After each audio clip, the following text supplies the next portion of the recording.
Hello Bazigars! In today's video, we will be learning the different strategies we can use to play a flush draw. Now if you have been watching our videos, you might have come across the term flush draw before, which is basically when you have two cards of the same suit in your hand and two cards of the same suit on the board and need only one more to complete the draw and make 5 cards of the same suit. Alternatively, if you have 3 cards of the same suit on the board and 1 card of the same suit in your hand, that is also a flush draw which can be completed by a 5th card of the same suit.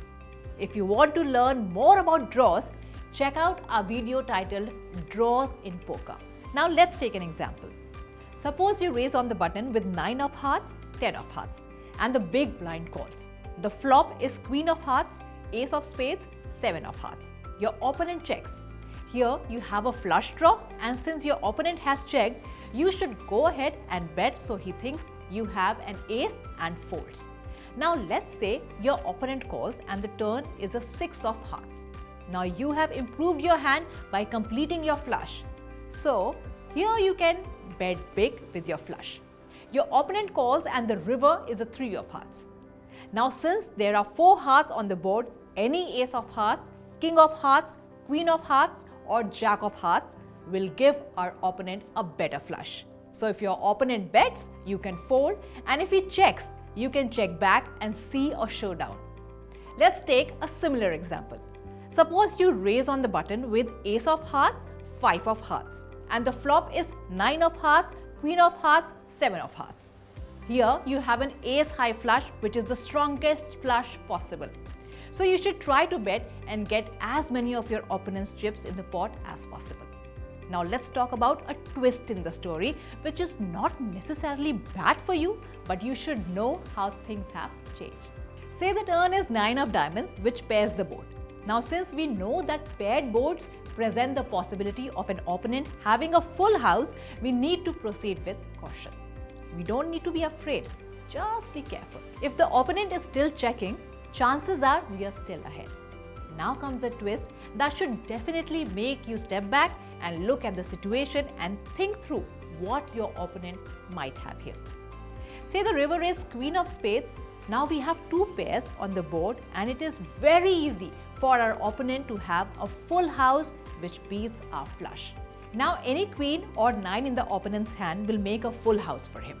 And since the opponent has been calling all our bets till now, the probability of them having a queen or 9 are really high.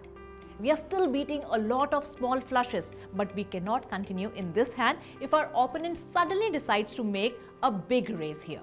We must fold then. Remember, there is a saying in poker, your poker greatness is not determined by the hands you play, but the hands you fold. And making a good fold is as good as winning a big hand. Now let's take a third and final example. Suppose you raise on the button with 9 of hearts, 10 of hearts, and the big blind calls. The flop is Queen of hearts, Ace of spades, 7 of hearts. Your opponent checks. Here you have a flush draw, and since your opponent has checked, you should go ahead and bet. So he thinks you have an ace and folds. Now let's say your opponent calls and the turn is Queen of diamonds. Now you have not improved your hand. However, for all his other hands like ace pair or straight draw and flush draws, the Queen of diamonds is a bad card. So even though Queen of diamonds is a bad card for us, if our opponent checks, we should go ahead and bet the turn and try to get him to fold. Hence, for a flush draw, you have 2 strategies that will help you play better. The first strategy is to play aggressively. This works best against opponents who fold more often to a bet or when you think they have a weak hand. However, be careful not to waste chips by trying to play your flush draws aggressively against a player who does not fold. In such a case, it is better to use the second strategy, proceeding cautiously. When you are facing an opponent that does not like to fold, it is better to check and call if you are getting good enough odds. A mistake that some players make is that they don't understand when you can be aggressive and when you need to be passive. Just remember that if you have a flush draw on the flop, you have approximately 36% chance of completing it on the turn and river combined.